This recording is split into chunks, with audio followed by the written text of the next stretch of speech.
Hello বন্ধুরা, তন্নিস কিচেনে আপনাদেরকে স্বাগত। আজ আমি বানিয়ে দেখাবো সর্ষে বাটা কাঁচা লঙ্কা দিয়ে তেড়ে মাছ বা গুড়জাওয়ালি মাছের ঝাল।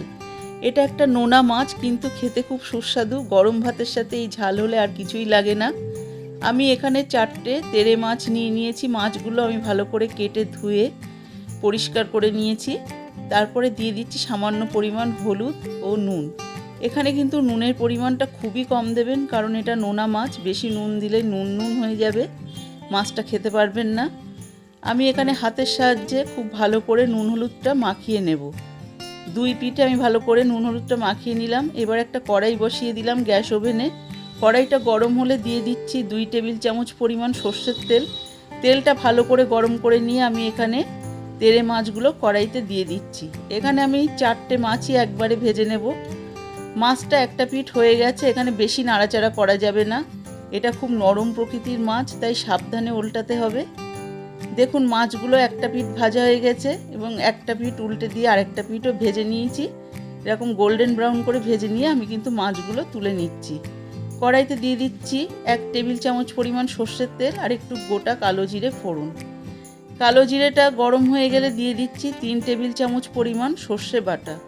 এখানে আমি 3 টেবিল চামচ গোটা সর্ষে আর 2টো কাঁচা লঙ্কা আর সামান্য পরিমাণ নুন দিয়ে একটা খুব স্মুথ একটা পেস্ট বানিয়ে রেখে দিয়েছি, সেটাই আমি দিয়ে দিলাম। এবার এর মধ্যে একে একে সামান্য পরিমাণ নুন, হলুদ এবং কাঁচা লঙ্কা চেরা দিয়ে 10 থেকে 15 সেকেন্ড মতো এরকমভাবে লো টু মিডিয়ামে কষিয়ে নেব। দিয়ে দিচ্ছি 1 চা চামচ পরিমাণ লঙ্কার গুঁড়ো।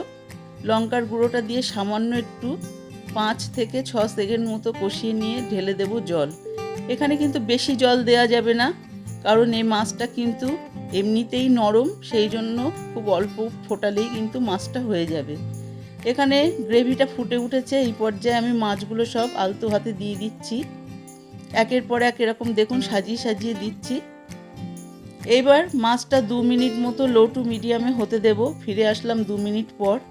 2 মিনিট পর আমি আরও একটা পাশ উল্টে দিচ্ছি, যাতে 2 দিক থেকে ভালোভাবে সেদ্ধ হয়। ওপর থেকে ছড়িয়ে দিচ্ছি 1 চামচ পরিমাণ সর্ষের তেল। এই সর্ষের তেলটা দেওয়ার পরে আমি আর ঘেঁটে দেব না, আরও 2 মিনিট মতো লো টু মিডিয়ামে হতে দেব। 2 মিনিট পর আমি গ্যাসের ফ্লেমটা অফ করে দেব।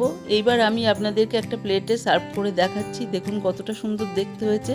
আমার এই রেসিপিটা যদি ভালো লাগে তাহলে অবশ্যই সাবস্ক্রাইব করবেন, লাইক দেবেন এবং শেয়ার করবেন।